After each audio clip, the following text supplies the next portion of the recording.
spelling test the other day. I said to my teacher, you know what? I've had it. So what if I can't spell Armageddon? It's not the end of the world. I come from a slightly rough area, so every night when I do come home from school, I have to cut through the supermarket to get home because it's a safe way.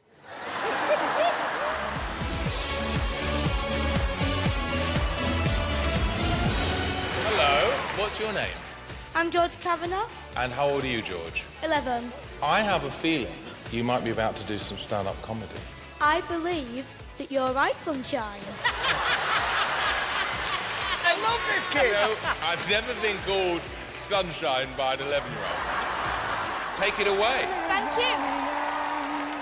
Now, I was going to come on the show with my dog because dogs do tend to win a lot.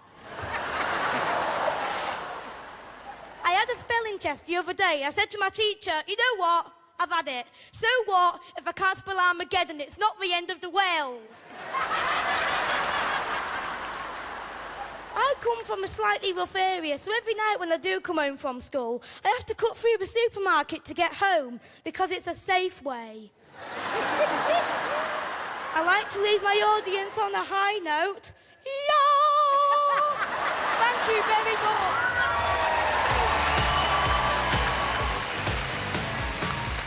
Well done. You are a very funny young man. I'm sure you've got a huge future in comedy, so I'm going to kick this off with a yes. Oh, thank you. Amanda. It's a yes for me. Alicia. It's a yes from me. Yeah! Simon. I don't think you are the best comedian we've ever had on the show. I am verging on no or yes at the moment. Well, what do you lot think? Let's inspire it.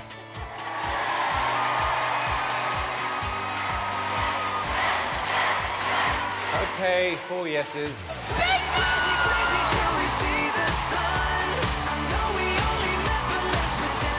Who's gonna go so far? That was absolutely fantastic. Loved every bit of it. I love him. The kids got so much confidence.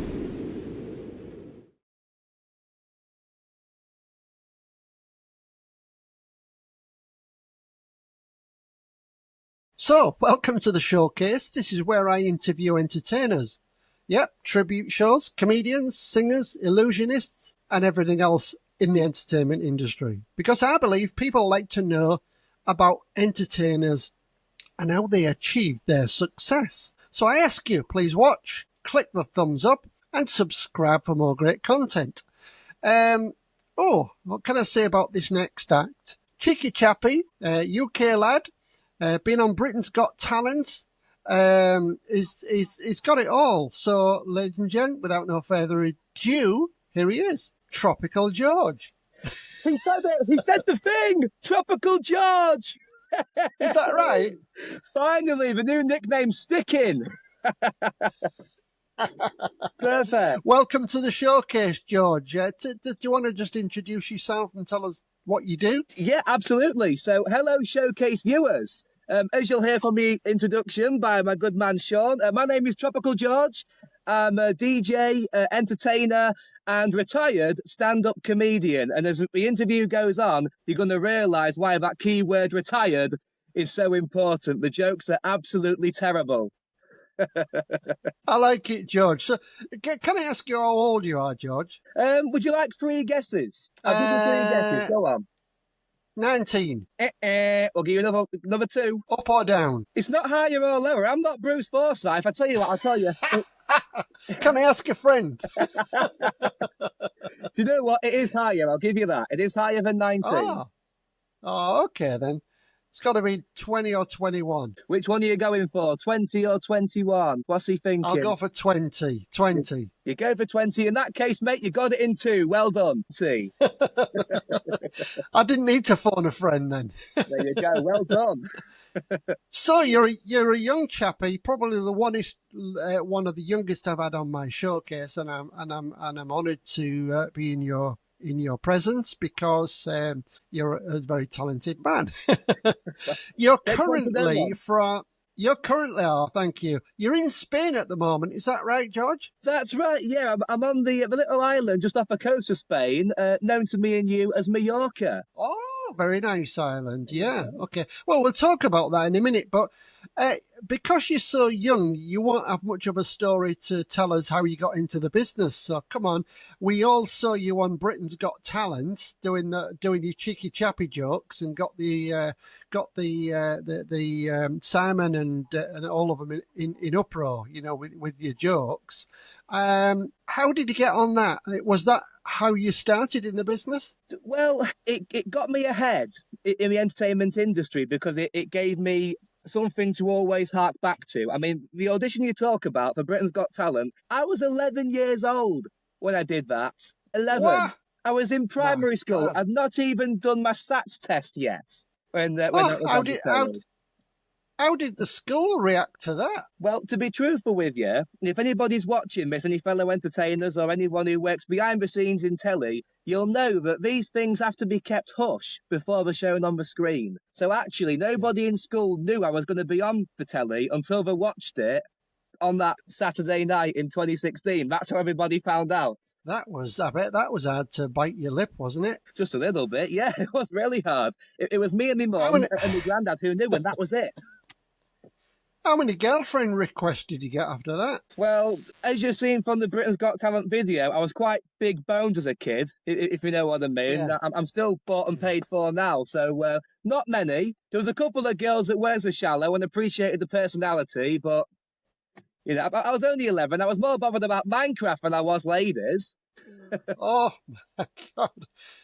So you started off telling jokes, then where did it end up going? Well, what it was is I'd made it to Britain's Got Talent doing my stand-up comedy, and that was off the back of doing a bit of charity fundraising I'd done. I'll cut the long story short for you. I lost my old man when I was 8 to lung cancer. Oh. That was back in 2013, and he was only 48 at the time. He was coming up for his 49th birthday. So it was no. Sorry to hear that. You know what I mean? Yeah. But to be fair, he packed a lot in his life. He'd more or less done everything there was to do. Not that it makes it better, but it was a life well lived, which is why I sort of want to do the same thing and make the most of the time I've got, as should all of us. But anyway, I was doing little bits of charity fundraising for the hospice that looked after him before he passed away. And part of what I did for the hospice was do little bits of stand-up comedy. So to give you an example, I'd go to a check collection at a fundraising doing Grimsby, representing that charity, and do a couple of jokes and whatever, and try and make the whole thing a bit more light-hearted. And the local press picked up on it, and I'd won a talent show in the summer at Pontins doing stand-up comedy. So I just thought, you know what, bugger it. Let's audition for Britain's Got Talent. Why not? One of the local venues in Grimsby was advertising that the producers were coming to scout local talent, and my mum took me down. I told me best terrible jokes that I had to offer, and luckily it was enough, and we made it to the telly. Your confidence is beyond exception. Do you think? Yeah, I mean, I've seen I know many people who've been on Britain's Got Talent, and the other one, the X Factor and everything, and people say they're a bag of nerves. You come out like you was been doing it for 50 years, even though you're only 11-year-old. Well, yeah, but they're only people out there. Well, if you look at it that way, I understand what you mean, but most people come out as a bag of nerves, you know, but to hold an audience like you did and being on telly was just, I just thought it was great, you know. Well done. Well, thank you. I'll take that then. Thank you very much. Yeah, I think most of the viewers who watch this at the beginning of the video will say the same. But moving on then, so you come from Grimsby, you've told us that already, yeah? How do you like Grimsby? Do you know what? It's a one-horse town, and in light of the fishing industry not being what it was in the 60s, there's not a lot left to Grimsby fishing-wise or heritage-wise. But do you know what it has got, which a lot of towns don't have? It's got a heart and it's got a soul. Honestly, we get a lot of bad rep for Grimsby, but the people there genuinely are some of the loveliest, most down-to-earth people you could ever hope to meet. Honestly. I agree, George, but I went to teach at an academy there. And could I ask which academy? Are you prepared to disclose that information? Which academy was it? I think better not. But it was an academy. You go through the town centre, and out on the right somewhere. I can't remember the name of it, or maybe I don't want to tell you the name of it. But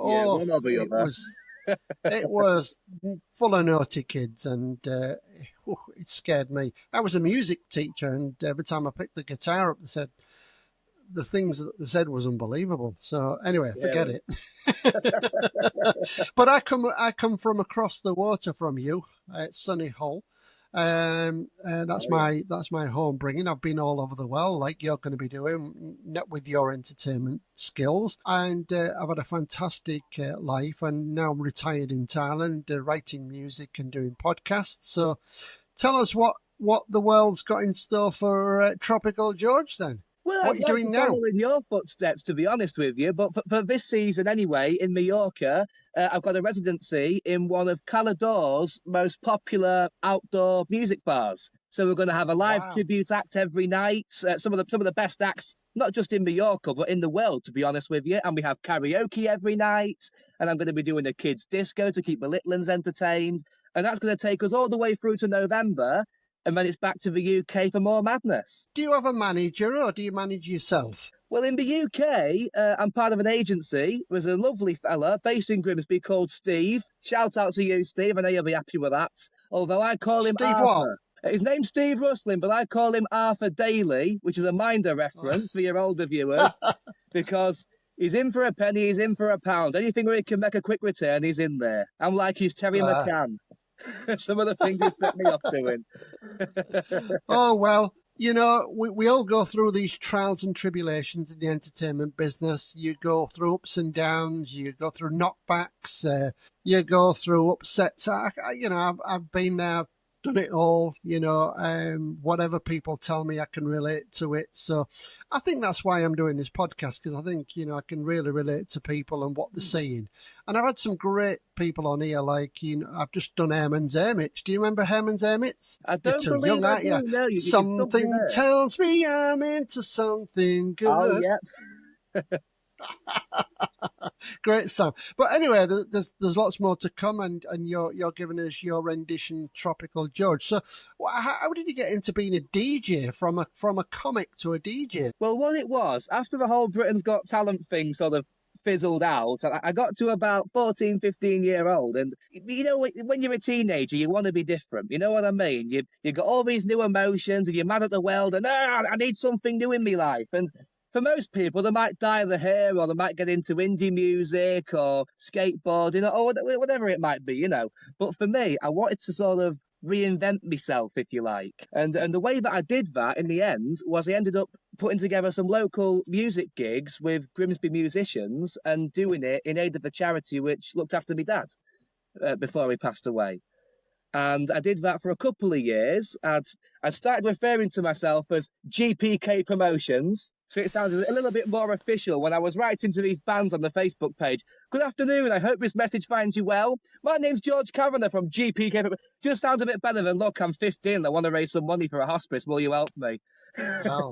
Anything to sound more official, My mum always said to me, if you've got cheek, you'll get on in the world. Well, that's it. I was only listening to Greatest Hits Radio in the UK about 3 weeks ago, and they was talking about, I don't know if it was Lady Gaga, she got her big break in the industry by phoning venues up, pretending to be her own manager, saying, you've got to book this girl, she's going to go places. And she got more bookings doing that. So you've got to be cheeky to get somewhere, haven't you, I suppose? You 100% have. And just going to tell the viewers that I kind of like do these podcasts firstly for entertainment, secondly to present excellent talents to international bookers and for other acts to see. And another one is sharing stories from each other. Now, if you want to be a potential entertainer and somebody's watching you, George, you're going to give them some massive inspiration. Do you think? I think so, yeah, because if you're young, 15, 16, you think, I want to be an entertainer, how do I do it? They watch you, George, and that's going to inspire anybody, isn't it? Well, I hope so. I hope so, yeah. About it, to be honest with you. Well, it does, because, I've interviewed a lot of entertainers, and they're all, they're not young, some of them, and they've still got the confidence, and people want to know how to do it, what's in store for them, because they don't know. People just don't know whether there's work out there, how you get the work. You've just explained that you get on the phone and things like that. So anything you say is going to help upcoming acts or acts that don't know what to do. So how did you get this job abroad? Well, going back to your point about getting into the industry, and I'm sure you can agree with me here, Sean, that you don't find the entertainment business finds you. So in case there is anyone watching that's how I'll sort of put it to them, because I got my break DJing through these charity band nights I was doing, because someone had messaged me who I knew through the band nights, who was a local DJ in Grimsby. And he messaged me and says, look, I've seen on the web that you've been doing all these nights. You seem to be into your music, confident enough on the mic and whatever. He said, would you be interested in getting trained up to be a DJ? And at that point, I was about 17 and I was in college and I had a little 9-to-5 job at the weekend, but I could earn more doing one night of DJing than I could stacking shelves for 8 hours in a local hardware store. So I made the jump. I trained up to DJ just over 3 years ago, and it just sort of went from there, to be honest. I started being asked by my agent to do kids' parties, so I had to learn all the dances I could do and all that stuff, and the Music Man and Choo-Choo-Ah, and it just took off from there. God, I interviewed Black Lace on here a couple of months ago. They're great. But do you know, I can relate to that, because I was brought up by playing guitar and singing. I've always done that. And then 20 or 30 years on in my life, an agent said to me, have you ever done any DJing? I said, no. I said, when I go to a gig and there's a DJ and they're taking the stage and I have to stand on the floor, it really pees me off. So he said, no, seriously. He said, you're going out for whatever you was going out. Let's say you're going out for 150 quid and you have to stand there singing all night. He said, you just have to entertain at a wedding and I'll give you 500-600 quid. Now I went, interesting opportunity. And I took it on board and I did it for 2 or 3 years and earned some mega money, my friend. So I can see where you're coming from, because the art of DJing is a specialist skill, not knowing what to put on at the right time to get people entertained and enjoy it. It's really important. You can't just bang any old crap on and, watch the faces go like this. The oddest thing I found was dealing with the drunken dickheads. There was plenty of them in our game, believe me. Hey, can you play me a song? What song do you want? I don't know. You're the DJ. You know There's one really irritating one, Sean. If there's any DJs watching, they'll get where I'm coming from here. Somebody will come up to you, usually a female, but we'll say that any gender can do it because both will, but it's normally a girl. She'll come up to you. She'll have a wine glass in her hand to be everywhere. She'll go, hey, DJ. Yeah. You go, what? Play something I can dance to. What? Yeah, I know. Yeah. Well, that could be anything. We can talk about all this all night, because, you always get the guy that asks for the song that is going to kill the party, Oh, yeah. Can you play this song? And it's going to die on its ass and going to clear the dance floor. But it keeps coming up and saying, you haven't played my song yet. And I say, well, I am going to play it when you've gone home. But yeah, that's the only thing. You've got to deal with the people. I know they've had a drink. I know they're enjoying themselves. The next day, they probably kick themselves up the backside and say, was that really me? But that's what it's about. Yeah. So do you think you'll carry on being a DJ entertainer, or do you think you'll be a blue coat in Pontins, or do you think you'll end up storming the world as Tropical George, famous DJ? Well, I'll set my aspirations high, but I'll let you in a little bit of trivia here, Sean, because I did used to be a blue coat at Pontins. What? My God, you see, I told you. My skill. You've got a sixth sense, you have, I tell you. Yeah. Do you spin the decks, or do you use digital stuff nowadays? As much as I'd like to call myself a real DJ, it's all digital for me. I use virtual DJ. I'm one of them knobheads who just pushes a button all night and calls himself a real DJ. Well, I owned an American company called PC DJ. Do you remember that? No. Virtual DJ was up and coming, and PC DJ was the big software that every DJ used in the world. And when they went bankrupt in America, I bought it and did it in England in Hull. I had a company called Computer DJ. So it's kind of like, but now obviously the most popular DJ software is virtual DJ It's just because so easy to you've use. got the That's why I think. oh, it's so easy. You've got the karaoke, you've got the video, you've video music videos, you've got everything. It's really cool. I like it. So. Do you link into the TVs in the venue or not? Absolutely. Well, it's funny because I had my first night in my new venue this year, literally last night. So as I was doing this, obviously it's May the 2nd to us. It might be the 5th or July the 2nd by the time someone watches it. But right now it's May 2nd. And last night was the first night of the season in Mallorca. And the venue had their own computer with all the karaoke tracks on. And I took mine with me. And I said, well, I've got virtual DJ and whatever on mine. If you want me to use mine, I will. It's up to you. No, it's okay. Use ours. And it was a program I've never heard of before. I think it was called Z Karaoke or something like that. And it was one of them apps where they've got running music in the background, continuous. And all you do is search a karaoke track, put it in one of the decks, and it plays the song automatically for you. And the words come up on the lyrics. Never, ever seen it before in my life. But anyway, the computer crashed, and we ended up using mine anyway. But again, it's just so easy. The words on the screen, perfect. Yeah. It's great, isn't it? So And I still think it's very popular, George's karaoke. Still very, very popular because, everybody wants to be a singer. And when they've had a few, they get up on and sing a song. And it's they love it. It's just a real good atmosphere. It's free entertainment. It is, and a lot of entertainers have become famous from karaoke. They've developed themselves, they've found themselves. Hey, I can sing. My friends told me I was the best thing since sliced bread. So they start learning on karaoke, and now they're earning some good money, as being a singer. So you don't know what's around the corner, George, do you? No, you never do. You never know what's going to happen the next day. So you're in your car, George. Why are you in the car? Why are you talking to me in the car? Well, I'm in the car at the moment because, unfortunately, I've been the victim of a scammer on a Mallorca room rental page. Oh, you're joking. No, I'm not joking. I put down a deposit for a room to rent in the south of Mallorca just under a month ago when I got my visa to come abroad this year. And I was supposed to get the keys to my apartment yesterday afternoon, just to find out it was a scam and the apartment I'd signed a contract for doesn't actually exist. I drove to a car park wondering why the apartment wasn't there. Oh, So I'm in George. Hotel Sierra currently.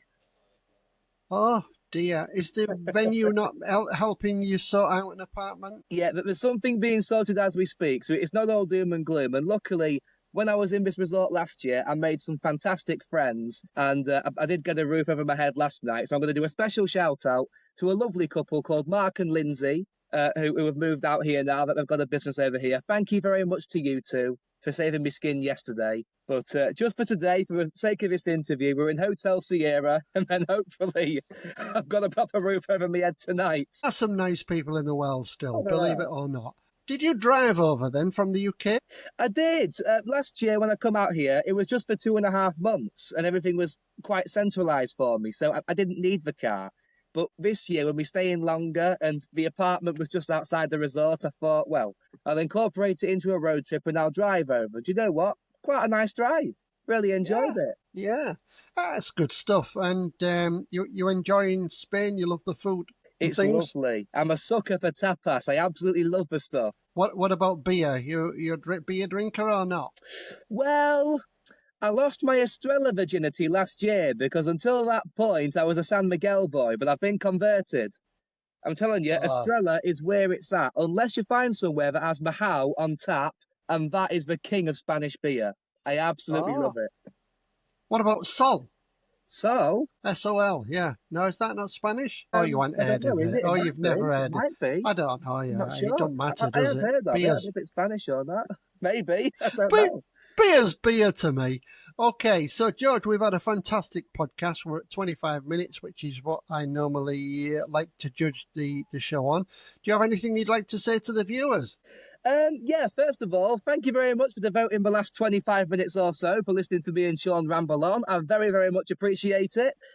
Thank you very much to everyone who's tried to help me on the way. It's been a brilliant sort of 3 years in the business we call show, and obviously before that doing the stand-up and what have you. So thank you very much to everyone who's let me live the dream, basically, because there aren't enough people in the world who make money doing what they love. So if you've got the chance to do that, consider yourselves one of the most lucky people on the planet. And again, thank you very much to everyone who's allowed me to do this for a living.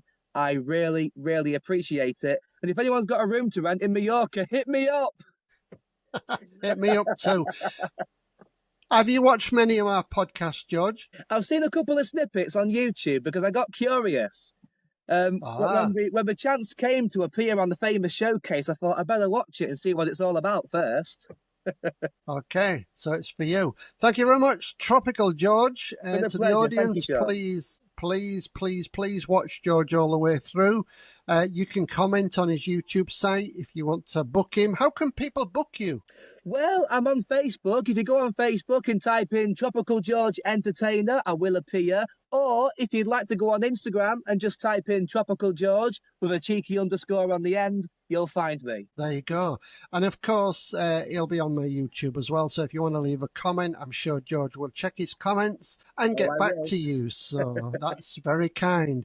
On behalf of me, Sean, at the showcase, on behalf of Tropical George, thank you for taking your time to appear on the showcase today. Goodbye. Adios, amigos.